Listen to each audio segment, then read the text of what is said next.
अस्सलाम वालेकुम दोस्तों, कैसे हैं आप सब लोग। उम्मीद है सब लोग खैरियत से होंगे।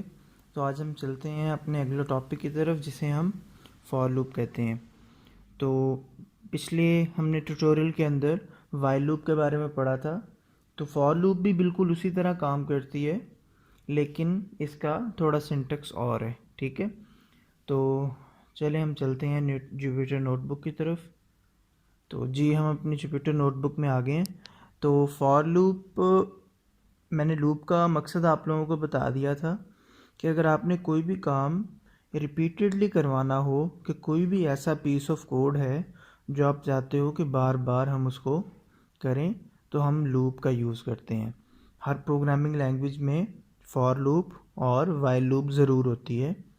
तो फॉर लूप का सिंटेक्स जो है वो पाइथन में थोड़ा डिफरेंट है सी प्लस प्लस की निस्बत से। तो बच्चे सी प्लस प्लस जानते हैं, तो उनको मैं थोड़ा सा रिवाइज़ करवाता जाऊं कि हम सी प्लस प्लस में किस तरह फॉर लूप लिखते थे। तो हम फॉर का कीवर्ड लिखते थे और उसके बाद ब्रैकेट लगा के int I, let's suppose variable होता था, हम ज़ीरो से डिक्लेयर करते थे और आई लेस देन कंडीशन लगा देते थे 10 कहाँ तक जाना है इसने, और आई प्लस प्लस। ठीक है, और इसके अंदर हम लेट्स सपोज सी आउट कर देते थे हेलो, या इस कोई भी हम स्टेटमेंट लिख देते थे। तो इससे ये 10 बार हमें प्रिंट कर देता था। ठीक है, तो ये तो था सी प्लस प्लस का सिंटेक्स। लेकिन पाइथन में किस तरह होता है, पाइथन में हम यही वाला काम कैसे करवा सकते हैं। आपको उसके लिए सिर्फ फॉर का कीवर्ड लिखना है। जिस तरह यहाँ आई एक वेरिएबल है, यहाँ भी एक आई वेरिएबल या कोई वेरिएबल यूज़ होगा, लेकिन यहाँ पर एक नया कीवर्ड यूज़ होगा इन। ठीक है, इन का मतलब होता है मे। ठीक है, फॉर आई इन। अब आपने 0 से 10 तक जाना है ना, आपने 10 दफ़ा प्रिंट करवाना है। तो जिस तरह यहाँ पर स्टार्टिंग आपने 0 दिया है, एंडिंग आपने 10 दिया है, तो इस स्टार्टिंग और एंडिंग देने के लिए आप एक वर्ड यूज़ करते हो रेंज। ठीक है, और ब्रैकेट में 0 और 10। तो बिल्कुल आपने वही काम जो ऊपर ये सी प्लस प्लस की इस लूप में किया है, वो यहाँ पर कर दिया है। ठीक है, स्टार्टिंग और एंडिंग आप रेंज के थ्रू दोगे। ठीक है, और एज इट इज़ जो हम टर्मिनेटर को एज आ कॉलन यूज़ करते हैं, और उसी तरह मैं अगर प्रिंट हेलो करूँगा तो ये मुझे देखें 10 दफ़ा हेलो प्रिंट करवा दे। ये तो हमने एज इट इज़ इस लूप को किया ना, कि सी प्लस प्लस में इस तरह लूप जगती है, तो हम इसको किस तरह पाइथन में किस तरह एज इट इज़ कन्वर्ट कर सकते हैं। जो लोग तो सी प्लस प्लस जिन्हें आती है या सी लैंग्वेज आती है, तो उनके लिए तो बहुत इजी हो जाएगा इस स्टेटमेंट को पाइथन की स्टेटमेंट में कन्वर्ट करना। अच्छा, अब आप लोग थोड़ा सा कंफ्यूज हो रहे होंगे कि रेंज क्या है। रेंज का फंक्शन बेसिकली हमें एक रेंज जनरेट करवा के दे देता है, और उस रेंज के अंदर क्या होता है, जो भी हम नंबर स्टार्टिंग इंडेक्स देते हैं, जो भी हम नंबर एंडिंग इंडेक्स देते हैं, 1 का इंक्रीमेंट करके उसमें रख देता है। फॉर एग्ज़ाम्पल मैं ट्राई करवा देता हूँ। फॉर एग्ज़ाम्पल हम चाहते हैं प्रिंट, यही मैं रेंज को 1 से लेके 10 तक दिखाता हूँ, लेकिन ये हमें इस तरह नहीं शो करेगा, तो मुझे इसको टाइप कास्ट करना पड़ेगा। टाइप कास्ट किस में, लिस्ट में, कि लिस्ट में कन्वर्ट हो जाए। ठीक है, तो जब मैं इसे प्रिंट करवाऊँगा, देखें इसने मुझे रेंज दे दी है 1 2 3 4। एक लिस्ट बना दी है, लिस्ट के अंदर 1 से 9 तक पड़े हैं। ये बिल्कुल इसी तरह के आप, ये आखिरी वाला इंटीजर जो होता है ये काउंट नहीं होता, क्योंकि स्मॉल ब्रैकेट की वजह से। ठीक है, तो हम अगर 10 तक चलाना चाहते हैं तो हम 11 लिख देंगे। ठीक है, तो ये रेंज का फंक्शन इस तरह काम करता है। अगर आपने दो दो का इंक्रीमेंट करवाना है, बाय डिफ़ॉल्ट 1 का इंक्रीमेंट होता है। अगर आपने दो दो का इंक्रीमेंट करवाना है तो स्टेप साइज़ आप 2 दे दोगे। मैंने आपको बताया था कि आप किसी भी फंक्शन को किस तरह चेक कर सकते हो कि ये फंक्शन में कौन कौन से पैरामीटर्स जा सकते हैं। आप उसके लिए शिफ्ट टैब प्रेस करते हो, ये आपको बता देगा। रेंज के फंक्शन के अंदर एक स्टार्टिंग होता है, ठीक है, एक स्टॉपिंग होता है, और एक स्टेप साइज़ होता है। ठीक है, आप स्टेप साइज 2 दिया है तो उसने 2 का इंक्रीमेंट कर दिया है। आप 3 दोगे वो 3 का इंक्रीमेंट कर देगा। ठीक है, तो ये बिल्कुल इसी तरह रेंज का फंक्शन यहाँ भी काम कर रहा है। उसने एक लिस्ट बना ली है जो 0 से 9 तक है, और हमें वो, अब मैं चेक करवाना हो अगर आपको, कैसे चेक करवा सकता हूँ, हम चेक कर लेते हैं। लेट्स सपोज str में उसको मैं टाइप कास्ट करता हूँ आई को, और मैं आपको प्रिंट करवा के दिखाता हूँ भी। ये देखना, उसने मुझे साथ साथ काउंटर भी दिखा दिया है, 9 तक चला है। ठीक है, तो हम पाइथन के अंदर फॉर लूप इस तरह लगाते हैं। ठीक है, ये तो था सिंपल। अगर आपने कोई भी टास्क जो है वो रीयूज़ करना है तो आप यहाँ पर रेंज लिख दोगे जितनी बार उसको चलाना है। रेंज के अंदर वो रेंज लिख दोगे। लेट्स सपोज आपने 10 दफ़ा चलाना है 0 to 10 आ जाएगा। अगर आपने 20 दफ़ा चलाना है 0 to 20 आ जाएगा। और नीचे वो वाली स्टेटमेंट्स लिख दोगे जो आपने चलानी है बार बार। ये तो था कि अगर आपने कोई पीस ऑफ कोड को बार बार चलाना है। अब हमने एक टॉपिक पढ़ा था लिस्ट का। लिस्ट में हमने लेट्स सपोज लिस्ट बनाई थी, हमारे पास लिस्ट थी, हम लेट्स सपोज लिस्ट बना लेते हैं 2 3 4 5 और 6 और 7, ये लिस्ट बना ली है। ठीक है, मैं इसको प्रिंट करवाता हूँ तो ये मुझे लिस्ट शो करवा देगा। लिस्ट शो तो हो गई है, लेकिन अगर मैं इसको, इसके हर एलिमेंट के ऊपर कोई ना कोई ऑपरेशन परफॉर्म करवाना चाहता हूँ। फॉर एग्ज़ाम्पल मैं ये चेक करना चाहता हूँ कि इस लिस्ट के अंदर जो भी इवन नंबर है वो प्रिंट हो जाए, बाकी नंबर प्रिंट ना हो, तो उसके लिए हमें एक काम बार बार करना पड़ रहा है। कौन सा?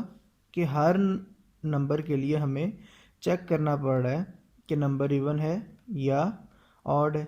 तो अगर हमने सिंगल नंबर के लिए चेक करना होता था, लेट्स सपोज मैं i इज इक्वल टू 2 लिखता हूँ, तो अगर मैंने इसको चेक करना होता था कि इवन है या ऑड, में क्या करता था, if i modulus 2 equals to 0, तो क्या करो, प्रिंट कर दो i को। मैं इस तरह ही करता था, तो उसने प्रिंट कर दिया। अगर मैं यहाँ पर 3 लिखता हूँ तो देखो मुझे प्रिंट नहीं करेगा। तो मेरा मतलब ये वाला कोड जो है ये एक नंबर को इवन ऑड चेक करने के लिए है।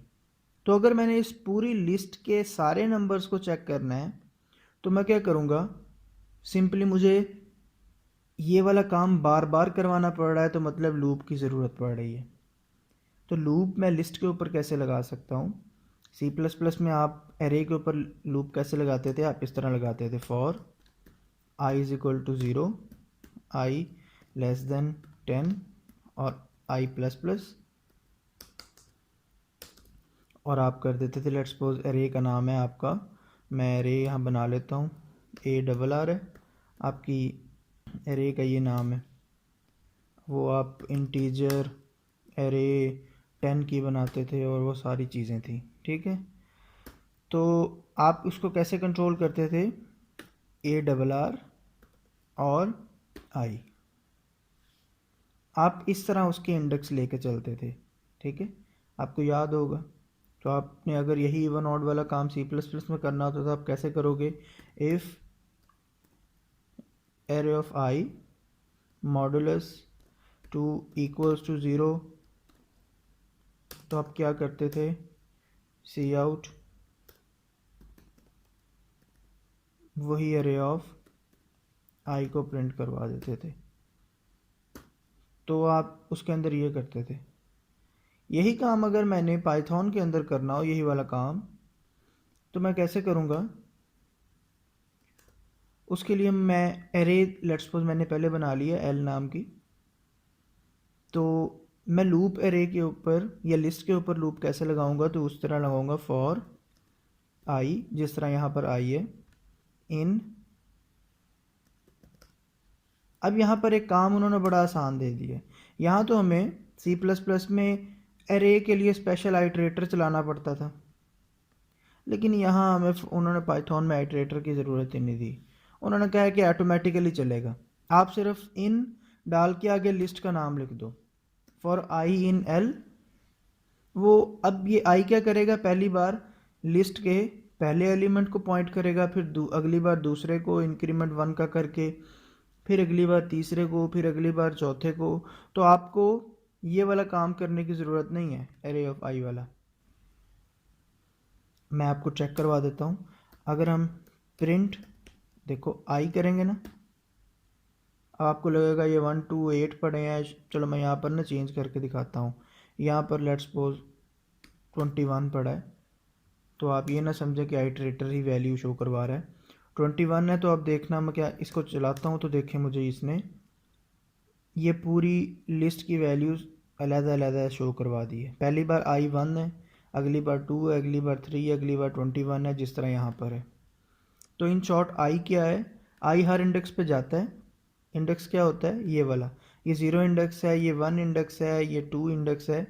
हर इंडेक्स पे जाता है, वहाँ से वैल्यू उठाता है और उस वैल्यू को आई के अंदर अपने अंदर रख लेता है। ठीक है, तो अब मैं यही वाला काम जो है, यही वाला काम करना चाह रहा हूँ। तो मैं क्या करूँगा, मैं इतने से कोड को कॉपी करूँगा और यहाँ पर पेस्ट कर दूँगा। सिर्फ इतना सा काम है। तो जब मैं पेस्ट करूँगा, देखें उसने मुझे सिर्फ जो इस लिस्ट के अंदर इवन नंबर्स हैं वो शो कर दिए।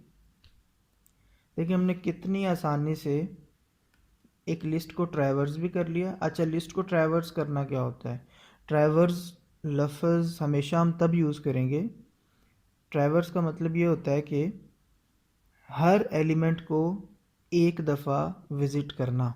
ठीक है, विज़िट ईच एलिमेंट यूनिकली। ठीक है, हर एलिमेंट को एक दफ़ा लाजमी विज़िट कर देना, दैट इज़ कॉल्ड ट्रैवर्सिंग। तो ट्रैवर्सिंग ऑफ लिस्ट भी यही होगी, ट्रैवर्स ईच एलिमेंट वंस।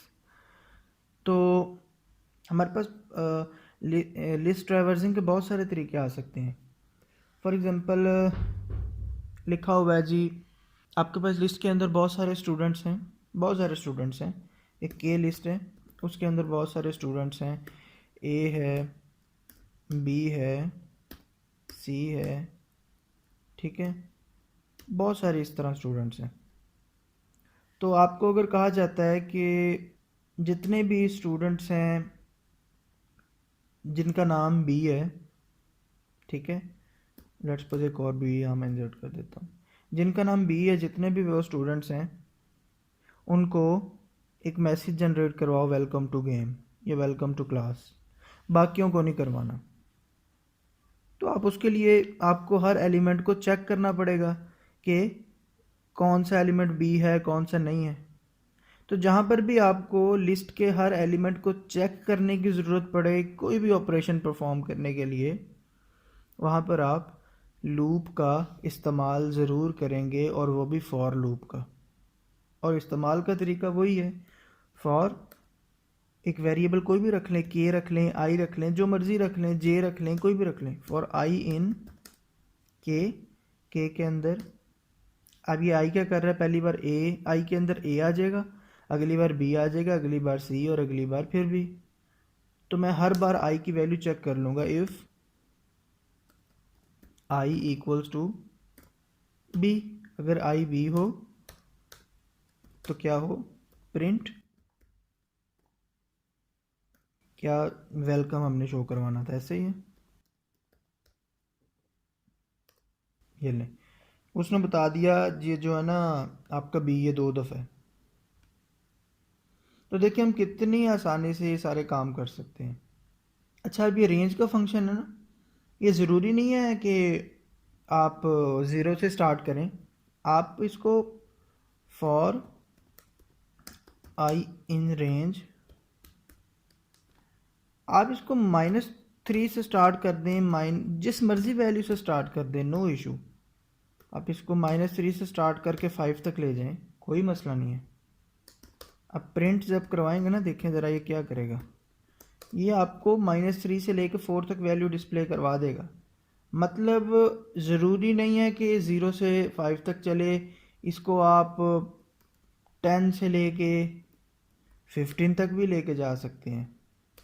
लेकिन शर्त ये है कि पहले वाला नंबर बड़ा छोटा हो, अगला नंबर बड़ा हो। अगर आप यहाँ पर लेट्स सपोज 18 कर देते हैं, 18 से 15 जाना तो वो तो चलेगा ही नहीं ना, ऑब्वियस सी बात है, क्योंकि 18 से 15 तो जा ही नहीं सकते। तो हमने पहला नंबर हमेशा छोटा रखना है, ठीक है, अगला नंबर बड़ा रखना है।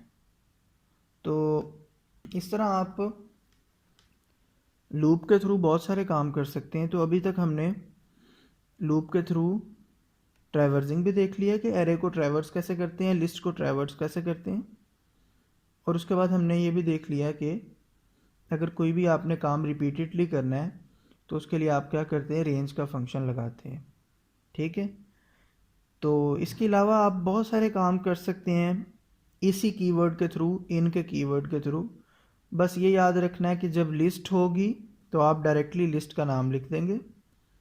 जब आपने कोई काम स्पेसिफिकली जितनी दफ़ा वो काम करवाना है तो आप सिंपली वो रेंज का फंक्शन यूज़ कर लेंगे। अगर आप रेंज का फंक्शन नहीं यूज़ करना चाहते तो कोई इशू नहीं है, आप मत करें। आप ये यहाँ पर रेंज है ना, आप 10 से 15 तक शो करवाना, आप लिस्ट के थ्रू भी करवा सकते हैं। कैसे? यही रेंज वाला फंक्शन उठा के एक लिस्ट में रख लें, कॉपी, आप यहाँ पर W नाम की लिस्ट बना लें, is equal to list of V, और यहाँ पर आप U लिख दें, तो भी वही काम है। इन शॉर्ट ये भी लिस्ट है, ये हमने टाइप कास्ट कर दिया है, रेंज की जो वैल्यू आ रही है उसको लिस्ट में कन्वर्ट कर दिया है, और यू के अंदर अब लिस्ट आ गई है। कैसे? अब चेक करवा देता हूँ। प्रिंट, जब मैं टाइप चेक करूँगा किसकी, यू की, तो मुझे बताएगा कि ये लिस्ट है। तो यू लिस्ट बन चुका है क्योंकि हमने टाइप कास्ट करके इसको लिस्ट कर दिया है। तो बेसिकली यही है काम इसका कि आप इन का कीवर्ड यूज़ करते हैं और यहाँ पर लिस्ट का नाम लिख देते हैं। अगर ट्रैवर्सिंग करनी है, अगर कोई काम आपने रिपीटेडली करना है तो आप रेंज का फंक्शन लगा देते हैं।